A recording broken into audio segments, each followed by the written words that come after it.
Hi there and welcome. This is Sonali from Trishul Defense Academy, and today I am going to teach you some very commonly used idioms and phrases. These idioms will help you to sound more native and fluent. So now quickly grab your notebooks and pens and let's start our video for today. So first in the list, now all these idioms are all based on our planet Earth. आपको जितने भी idioms आज हम सिखाने वाले हैं सब में आपको अर्थ साउंड सुनाई देगा and these are very important idioms. Why important? Because आप इन idioms को अपनी डे टू डे लाइफ में यूज़ कर सकते हैं and you can prove yourself also that yes you can speak in English, that too very fluently and like a native speaker. इसमें हमें ग्रामर सीखने की बिल्कुल ज़रूरत नहीं है, बस सिचुएशन याद करके हमें idiom को अप्लाई करना है. So quickly write it down in your notebook so that you can learn it. So first in the list is go to the ends of the earth. Go to the ends of the earth. इसका मतलब होता है to do everything whatever you can do to achieve something. जब आप कुछ करना चाहते हैं शिद्दत से, उसके लिए कुछ भी करने के लिए आप तैयार हैं, तो हम इस सिचुएशन में ये idiom यूज़ करते हैं that we can go to the ends of the earth. Why? Because earth is round, so there is no end. तो इस idiom का मतलब है कि you can do anything if you want to. For example, I did go to the ends of the earth to get my job again. That means I can do anything to get my job again, right? Coming to our second idiom, that is vanish off the face of the earth. Vanish of the face of the अर्थ मतलब अर्थ से वो चीज़ गायब हो जाए, disappear हो जाए, disappear completely, जो दिखाई ना दे. वैनिश का मतलब होता है completely disappear. So here for example, I try to find my favourite earrings but they disappear from the face of the earth. Yeah, I tried to find my notes in the notebook, but to my surprise, they disappear from the face of the earth. मतलब in every situation I tried, but I cannot find that thing. मेरे को वो चीज़ मिली ही नहीं, न जाने कहाँ चली गई. तो इस सिचुएशन में हम हमेशा इस idiom का यूज़ कर सकते हैं कि वो अर्थ के फेस से ही गायब हो गई. आपको याद होगा idioms का मतलब होता है जो डायरेक्टली अप्लाई नहीं करता. Idioms are those sentences, those phrases which sound something else but they imply something else.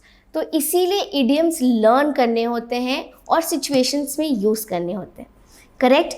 So try to make as much sentences as you can using all these idioms. Next in the list is how on the earth. Yeah, why on the earth? What on the earth? Who on the earth? Now ये क्या है on earth? On earth मतलब अर्थ के ऊपर. अब आपके पास जितनी भी WH फैमिली है, वॉट, कैसे, वाई, क्यों, वेयर, कहाँ, इन सारी चीज़ों को आप ऑन अर्थ के साथ अटैच कर सकते हैं. इस फ्रेज़ को हम यूज़ कब करते हैं? जब हमें किसी बात को जोर देना होता है, जब हमें किसी बात को एम्फेसिस करके वो सवाल करना होता है. Now WH family is always use to question, right? तो जब आपको कोई ऐसा क्वेश्चन पूछना है जिस पे आपको खुद ही यकीन नहीं है, आपको बहुत ज़ोर देके बोलना पड़ रहा है कि ये कैसे हो सकता है, you are very surprise about that situation. ठीक है? So whenever you want to speak such situations, अक्सर होता है हम बोलते हैं why on the earth are you not studying. मतलब क्यों नहीं पढ़ाई कर रही हो, व्हाट्स ऑन योर माइंड. आपके दिमाग में ऐसा क्या चल रहा है कि आप पढ़ नहीं रही हो, राइट? तो इन सारी सिचुएशंस में जब हम क्वेश्चन करते हैं, some surprising question that we don't want to believe, आप हमेशा ऑन अर्थ फ्रेज को यूज़ कर सकते हैं, using it with all the WH families. Like for example, how on the earth could she afford such a designer bag. मतलब कैसे उसके पास इतना पैसा आ गया कि उसने इतना सुंदर बैग ले लिया, राइट? या why on the earth would anyone give up to such a good job. मतलब इतनी अच्छी नौकरी कोई कैसे छोड़ सकता है? I am surprised about it. Why on the earth? या I can say what on the earth is wrong with you? Why are you not studying for your exams? मतलब क्या प्रॉब्लम है आपके साथ, what on the earth is wrong, मतलब I am surprise about the situation, मैं ये सवाल करना चाहती हूँ कि दिक्कत क्या है जो तुम नहीं पढ़ रहे हो. सो ये ऑन अर्थ बहुत काम का फ्रेज है, मल्टीपल सिचुएशंस में काम आता है, and try to apply it in your daily use sentences. Coming to our next idiom, move heaven and earth. स्वर्ग और अर्थ को मूव कर देना. इसका क्या मीनिंग है? What does this idiom imply? This means to do something you possibly can do it in order to achieve it. आप कुछ भी कर देंगे उस सिचुएशन को अचीव करने के लिए, राइट? उस केस में हम कहते हैं move heaven and earth. Like for example, he move heaven and earth to get it done on time. अगर आपके बॉस ने आपको कोई काम दिया है और उन्होंने आपको एक डेडलाइन दी है, तो आप कह सकते हैं I will move heaven and earth to get it done on time.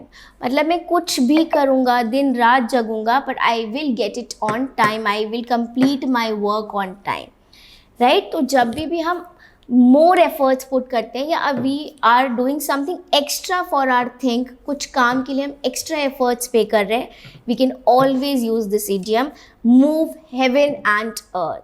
She'll move heaven and earth to clear her SSB exams. That means she'll do all possible things. She'll work day and night. She'll study day and night. She'll practice all the things and move heaven and earth to clear her SSB.